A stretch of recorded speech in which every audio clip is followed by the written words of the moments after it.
സ്നേഹിതയുടെ പുതിയ എപ്പിസോഡിലേക്ക് എല്ലാവർക്കും സ്വാഗതം. കുട്ടികൾ ജനിച്ചതിന് ശേഷം 3 വയസ്സ് വരെ രക്ഷിതാക്കൾ ശ്രദ്ധിക്കേണ്ട കാര്യങ്ങളെക്കുറിച്ചാണ് താരാട്ടിൽ വിജയ ബാലകൃഷ്ണൻ നമ്മോട് പങ്കുവെക്കുന്നത്. നമസ്കാരം. ഇന്ന് നമ്മൾ കുട്ടികൾ ജനിച്ചിട്ട് 3 വയസ്സുള്ള കാര്യങ്ങൾ ശ്രദ്ധിക്കേണ്ട കാര്യങ്ങളെപ്പറ്റി നമുക്കിന്ന് ഡിസ്കസ് ചെയ്യാം. ഒരു കുട്ടി ജനിച്ചു വീഴുമ്പോൾ ആദ്യം നഴ്സുമാർ ശ്രദ്ധിക്കുന്നത്, ഡോക്ടർ ശ്രദ്ധിക്കുന്നത് കൊച്ചു കരഞ്ഞോ എന്നാണ്. ബർത്ത് ക്രൈ വളരെ വളരെ ഇമ്പോർട്ടൻ്റ് കാര്യം. ഇവൻ ചില കുട്ടികൾ കരയും, പക്ഷെ കുറച്ച് ലേറ്റ് ആകും. ഈ ഡിലേഡ് ബർത്ത് ക്രൈ പോലും ലേറ്റർ ഓൺ ബ്രെയിനിനെ ബാധിക്കും. അപ്പോൾ birth cry is very very important. പിന്നെ നമ്മൾ നോക്കുന്നത് ചില കുട്ടികൾ നീല കളറാകും, ചില കുട്ടികൾ ഫോട്ടോതെറാപ്പി, അതായത് മഞ്ഞ കളറാകും. അപ്പോൾ ഇതെല്ലാം നമ്മൾ പ്രസവിച്ച ഉടനെ ശ്രദ്ധിക്കേണ്ട കാര്യം. നല്ലൊരു പ്രസവം, നല്ലൊരു കുട്ടിയെ കിട്ടാൻ വേണ്ടി നാച്ചുറലായിട്ട് നല്ലൊരു പ്രസവം വളരെ ആവശ്യമാണ്.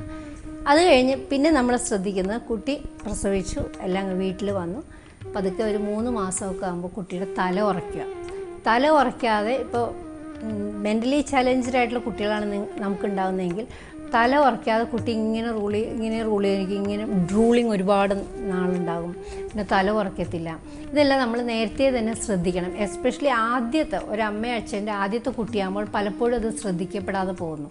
അപ്പോൾ ശ്രദ്ധിക്കേണ്ട വളരെ കാര്യം. പിന്നെ കുട്ടി കമിഴ്ന്ന് വീഴുന്നത്, അപ്പോൾ വണ്ണം കുറച്ച് കൂടുതലുള്ള കുട്ടികൾ ലേറ്റായി കമിഴാം, അത് വലിയ പ്രശ്നമില്ല. അല്ലാതെ സാധാരണ അപ്രോപ്രിയേറ്റ് വെയിറ്റുള്ള കുട്ടികൾ കമിഴാൻ വൈകിട്ടുണ്ടെങ്കിൽ അതെല്ലാം നമ്മൾ വളരെ ശ്രദ്ധിക്കണം.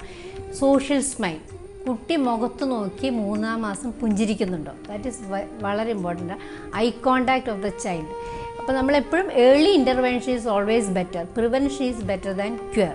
അപ്പോൾ ഈ പിന്നീടുണ്ടാകുന്ന പ്രശ്നങ്ങളെല്ലാം പരിഹരിക്കാനായി നമ്മളിപ്പോഴേ ഇതെല്ലാം ശ്രദ്ധിച്ചു തുടങ്ങിയാൽ, ക്രോളിങ് അഗെയിൻ 4 കാലിൽ മുട്ടുകുത്താത്ത കുട്ടികൾ ലേറ്റർ ഓൺ പഠനവൈകല്യം ഡെവലപ്പ് ചെയ്യാം. ഇപ്പോൾ നമ്മുടെ സെൻറ്ററിൽ വന്ന് കേസ് ഹിസ്റ്ററി എടുക്കുമ്പോൾ പലപ്പോഴും പഠനവൈകല്യമുള്ള കുട്ടികളുടെ കേസ് ഹിസ്റ്ററിയിലോട്ട് പോകുമ്പോൾ കുട്ടിക്ക് നീന്തുന്ന സ്റ്റേജ് ഉണ്ടാവില്ല. ഒന്നിൽ ആ കുട്ടി നീന്തിയിട്ടുണ്ടാവില്ല, അല്ലെങ്കിൽ നീന്താനുള്ള സാഹചര്യം ആ കുട്ടിക്കില്ല. എസ്പെഷ്യലി ഫ്ലാറ്റ്, വൺ ബെഡ്റൂം ഫ്ലാറ്റൊക്കെ ആകുമ്പോൾ കൊച്ചിന് നീന്താൻ സ്ഥലമില്ല. അപ്പോൾ ശരിക്കും നീന്തുമ്പോൾ എന്താ സംഭവിക്കുന്നതെന്ന് വെച്ചാൽ, ബ്രെയിനിൻ്റെ 2 സൈഡും ആക്ടിവേറ്റ് ചെയ്ത് കിട്ടുക. Left side is for chess, communication skill, നമുക്ക് അല്ലെങ്കിൽ മാത്സ്, സ്കൂളിൽ ആവശ്യമുള്ള കാര്യങ്ങളെല്ലാം left side, logical thinking. Right സൈഡിലാണ് നമ്മുടെ ക്രിയേറ്റിവിറ്റി, മ്യൂസിക്, ഡാൻസ്, അല്ലെങ്കിൽ സ്കേറ്റിംഗ്, നമ്മുടെ ട്യൂൺ ഇടുന്നത്. അപ്പോൾ ഈ 2 ബ്രെയിനും സിങ്കർണൈസ് ആയി ഡെവലപ്പ് ചെയ്യണമെങ്കിൽ കുട്ടിയുടെ ക്രോളിംഗ് സ്റ്റേജ് വളരെ ഇമ്പോർട്ടൻ്റ് ആണ്. പിന്നെ സ്റ്റാൻഡിങ്, പിന്നെ പല്ല് വരുന്നത്, സംസാരം വൈകുന്നതൊക്കെ നമ്മൾ വളരെ വളരെ ശ്രദ്ധിക്കണം. ഇതെല്ലാം കഴിഞ്ഞ് കുട്ടി ഒരു 2 വയസ്സായി പിച്ച് വെച്ച് നടക്കാൻ തുടങ്ങുമ്പോൾ അവൻ്റെ സംസാരം, ഇപ്പം നമുക്ക് ഗൾഫിൽ നിന്നൊക്കെ നേഴ്സുമാർ, ഇപ്പോൾ ഹസ്ബൻഡ് നേഴ്സിനായി ഡ്യൂട്ടിക്ക് പോകുമ്പോൾ, അല്ലെങ്കിൽ ഹസ്ബൻഡ് ഡ്രൈവറായിരിക്കും. ഇപ്പോൾ നമ്മുടെ കേസ് സ്റ്റഡി നോക്കുകയാണെങ്കിൽ പലരും പോയിട്ട് കുട്ടീനെ ഒരു സെർവൻറ്റിൻ്റെ എടുത്ത് ഏൽപ്പിക്കും. സെർവൻറ്റ് ഇവൻ മരുന്ന് പോലും എടുത്ത് കുട്ടിയെ ഉറക്കി കിടത്തിയിട്ട് TV കാണുന്നുണ്ട്. എന്നിട്ട് നമ്മുടെ അടുത്തൊരു ജൂലൈ ഓഗസ്റ്റ് ആകുമ്പോൾ ഒരുപാട് എബ്രോഡ് കേസസ് വരുമ്പോൾ അവർ പറയും കുട്ടി സംസാരിക്കുന്നില്ല. കുട്ടിക്ക് സത്യം പറഞ്ഞാൽ ഒരു സ്പീച്ച് പ്രോബ്ലം ഇല്ല, വെച്ചാൽ അവന് ഇൻട്രാക്ഷൻ ചെയ്യാനുള്ള അവസരം കിട്ടാത്തതുകൊണ്ട് അവൻ സംസാരിക്കാതെ പോകുന്നു. നാട്ടിൽ വന്ന് അവൻ 1 മാസം നിൽക്കുമ്പോഴേക്കും അവൻ്റെ സംസാരം ശരിയാകും. അപ്പോൾ കുട്ടി സംസാരിക്കുന്നുണ്ടെങ്കിൽ നമ്മൾ കുട്ടിയോട് ഒരുപാട് സംസാരിക്കണം, അത് വളരെ ഇമ്പോർട്ടൻ്റ്. അപ്പോൾ നമ്മൾ സംസാരിക്കുന്നത് കണ്ടും കേട്ടും വന്നിട്ടാണ് his receptive language is much more than expressive language. അപ്പോൾ കൊച്ച് റിസപ്റ്റീവ് ചെയ്യുന്നത് ഒരുപാടുണ്ടെങ്കിൽ മാത്രമേ എക്സ്പ്രഷൻ വരുള്ളൂ. പിന്നെ ജന്മനാ തന്നെ കുട്ടിക്ക് സംസാരത്തിൽ പ്രശ്നമുണ്ടെങ്കിൽ വളരെ നേരത്തെ നമ്മളത് ഐഡൻറ്റിഫൈ ചെയ്യണം. പിന്നെ കേൾവി, audiology, that is also very important. കുട്ടിക്ക് കേൾക്കുന്നുണ്ടോ, നമ്മൾ പറയുന്നത് ചില പിള്ളേർ അവനൊരു ശ്രദ്ധയിൽ അവനെല്ലാം കേട്ടിട്ട് മിണ്ടാതിരിക്കും. അവൻ കേൾക്കുന്നുണ്ടോ എന്നുള്ളത് നമ്മൾ വളരെ പല ഡയറക്ഷനിൽ നിന്ന് കുട്ടീനെ വിളിച്ചു നോക്കി കുട്ടിക്ക് കേൾവിയുണ്ടോ, കേൾവി ഏത് സൈഡിലെങ്കിലും കുറവുണ്ടോ എന്നൊക്കെ കൊച്ചുനാളിലെ നമ്മൾ വീട്ടിൽ ഒബ്സർവ് ചെയ്യുകയാണെങ്കിൽ നമുക്ക് അതിൻ്റെ ക്യൂർ വേഗം വളരെ നേരത്തെ ചെയ്യാം. പിന്നെ നമുക്ക് ചെയ്യാവുന്നത്, ഈ വെച്ച് നടന്നു തുടങ്ങി ഒരു LKG-ലൊക്കെ പോകുമ്പോൾ പതുക്കെ കുട്ടികൾ ബോൾ പിടിക്കാൻ തുടങ്ങുമ്പോൾ ആദ്യമേ തന്നെ കുട്ടി ബോൾ പിടിക്കുമ്പോൾ ഇങ്ങനെ അങ്ങ് പിടിക്കും. It's okay. കുറച്ച് നാളും കൊച്ചി ഇങ്ങനെ പിടിക്കാൻ പറ്റിയാൽ മാത്രമേ മസ്കുലർ കൺട്രോൾ ഡെവലപ്പ് ചെയ്തിട്ടുള്ളൂ. എന്നാലും അവന് നല്ല hand writing later on develop ചെയ്യാൻ പറ്റുള്ളൂ.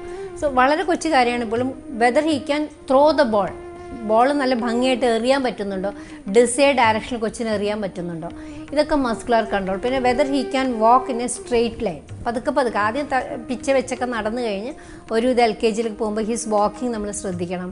പിന്നെ നമ്മൾ whether he can book balancing, തലയിൽ ബുക്ക് വെച്ചിട്ട് നല്ല മെടുക്കനായിട്ട് നടക്കാൻ പറ്റുന്നുണ്ട്. ഈ കൊച്ചു പിന്നെ സ്കിപ്പിംഗ്, 4 വയസ്സാകുമ്പോൾ സ്കിപ്പിംഗ് ഒക്കെ ശീലിപ്പിക്കുകയാണെങ്കിൽ കൊച്ചിന് മസ്കുലർ കൺട്രോൾ വളരെ നന്നാകും. പിന്നെ നമ്മൾ നോക്കുന്നത് whether his I hand coordination is correct, കൈയും കണ്ണും തമ്മിലുള്ള ആ ഒരു കോർഡിനേഷൻ കറക്റ്റാണോ, എന്നാൽ മാത്രമോ പെൻസിൽ വെച്ച് കൊച്ചിന് ആ വിചാരിച്ച ലൈനിൽ, ഇപ്പോൾ സ്ക്വയർ ലൈൻ ആണെങ്കിൽ ആ സ്ക്വയറിൻ്റെ അകത്തൊക്കെ എഴുതാൻ പറ്റണമെങ്കിൽ.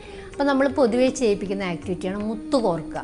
മുത്ത് കോർക്കുമ്പോൾ ആദ്യമേ തന്നെ നമ്മൾ കൊടുക്കുന്നത് വലിയ ഓട്ടയുള്ള മുത്ത് കൊടുക്കണം. ഷൂ ലേസിൽ കോർപ്പിക്കുക. അതവന് കോർക്കാൻ പറ്റിക്കഴിഞ്ഞാൽ കുറച്ചുകൂടി മീഡിയം സൈസ് ഹോളുള്ള മുത്ത് മറ്റേ കോർപ്പിക്കുക. പിന്നെ അത് ശരിയായി കഴിഞ്ഞാൽ ഏജ് അനുസരിച്ച് മുത്തിൻ്റെ ഹോള്, അപ്പോൾ അങ്ങനെ നമ്മൾ പടിപടിയായിട്ട് കൊടുക്കുമ്പോൾ കൊച്ചിൻ്റെ ഐ ഹാൻഡ് കോർഡിനേഷൻ നല്ല ഭംഗിയായിട്ട് നാളെ നല്ല വളരെ ഭംഗിയുള്ള ഹാൻഡ് റൈറ്റിംഗ് അവനെ എഴുതാൻ പറ്റും. പിന്നെ നമുക്ക് ഐ ഹാൻഡ് കോർഡിനേഷൻ ഇമ്പ്രൂവ് ചെയ്യാനായിട്ട് വളരെ സിമ്പിളായിട്ട് ചെയ്യുന്നത്, ഇന്നത്തെ കാലത്ത് എല്ലായിടത്തും വീട്ടിലും ഫ്രിഡ്ജുണ്ട്. അപ്പോൾ നല്ല വൈഡ് മൗത്തുള്ള ബോട്ടിൽ കൊടുത്തിട്ട് കൊച്ചിന് അതിൽ വെള്ളം ഒഴിപ്പിച്ച് വയ്ക്കുക. അപ്പോൾ അവൻ വീട്ടിലൊരു ജോലി ചെയ്യുന്ന ഒരു തൃപ്തി അവന് കിട്ടും, അവൻ്റെ ഐ ഹാൻഡ് കോർഡിനേഷനും ഇമ്പ്രൂവ് ചെയ്യും. ആ വൈഡ് മൗത്ത് അവന് ചെയ്യാൻ പറ്റിയെങ്കിൽ കുറച്ചുകൂടി വായുവട്ടം കുറഞ്ഞ കുപ്പി കൊടുക്കുക. അങ്ങനെ പതുക്കെ കുപ്പിയിൽ വെള്ളം ഒഴിപ്പിച്ച് കൊടുക്കുക. അല്ലെങ്കിൽ വെറ്റ് സ്പോഞ്ച് വെറ്റ് ചെയ്തിട്ട് ഇങ്ങനെ ഒരു ആക്ടിവിറ്റി പോലെ കൊച്ചിന് കളിക്കാൻ കൊടുക്കുന്നത് ഈ ഹാൻഡ് റൈറ്റിംഗ് ആക്ടിവിറ്റിക്ക് വളരെ നല്ലതാണ്. പിന്നെ എപ്പോഴും നമ്മൾ ശ്രദ്ധിക്കേണ്ട കാര്യം, ഇടത് കൈയായ കുട്ടി ഒരിക്കലും വലത് കൈയാൻ നമ്മൾ ശ്രമിക്കരുത്.